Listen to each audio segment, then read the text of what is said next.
अजितदादा आणि एकनाथ शिंदे दोघेही संवादात कमी पडतात। एका मुलाखतीत बोलताना फडणवीसांचं सूचक विधान, फडणवीसांच्या वक्तव्यावरून चर्चेला उधाण।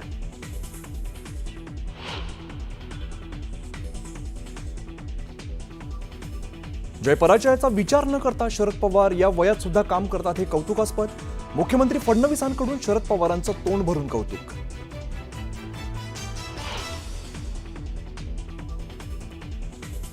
मंत्रिमंडळात कोणालाही चुकीचं काम करू देणार नाही तर चुकीला माफी नाही म्हणत मुख्यमंत्री फडणवीसांचा मंत्र्यांना थेट इशारा।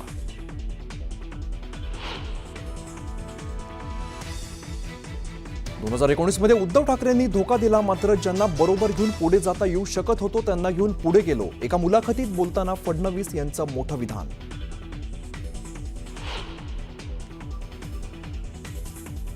वैष्णवीवरील आरोपांच्या मुद्द्यावर कसपटे कुटुंबीय घेणार पत्रकार परिषद। हगवणीच्या वकिलाने वैष्णवीच्या चारित्र्याबाबत केलेल्या आरोपाला देणार उत्तर।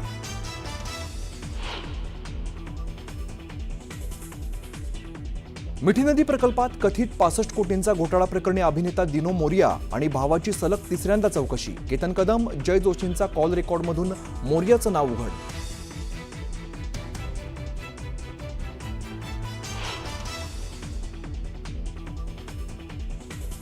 हगवणे कुटुंबियांना चांदीची गौरी दिल्याचा व्हिडिओ आला समोर। गौरी दाखवली दबावाखाली दिली की स्वखुशीने दिली हे अस्पष्ट।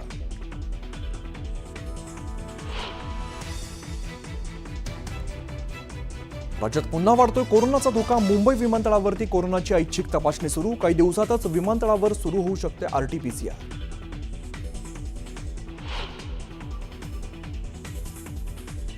सोलापूर हैदराबाद महामार्गावर भीषण अपघात। कार चालकाचा ताबा सुटल्याने डिवायडर ओलांडून कार विरुद्ध दिशेने उडाली। अपघाताचा थरार सीसीटीव्हीत कैद।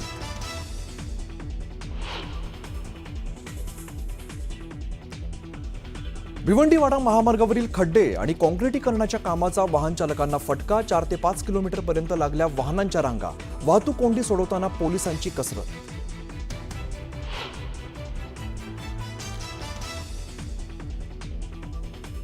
ऑक्टोबर 2026 ला होणार सिंहस्थ कुंभमेळ्याचं ध्वजारोहण, तर येत्या 1 जूनला मुख्यमंत्र्यांच्या उपस्थितीत शाही स्नानाच्या तारखा जाहीर होणार।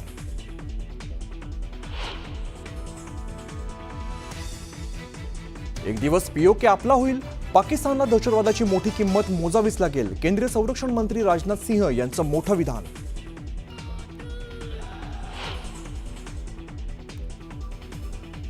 आणि डोनाल्ड ट्रम्प यांच्या टॅरिफ निर्णयाला अमेरिकन न्यायालयाची स्थगिती। निर्णय कोर्टाने ठरवला घटनाविरोधी।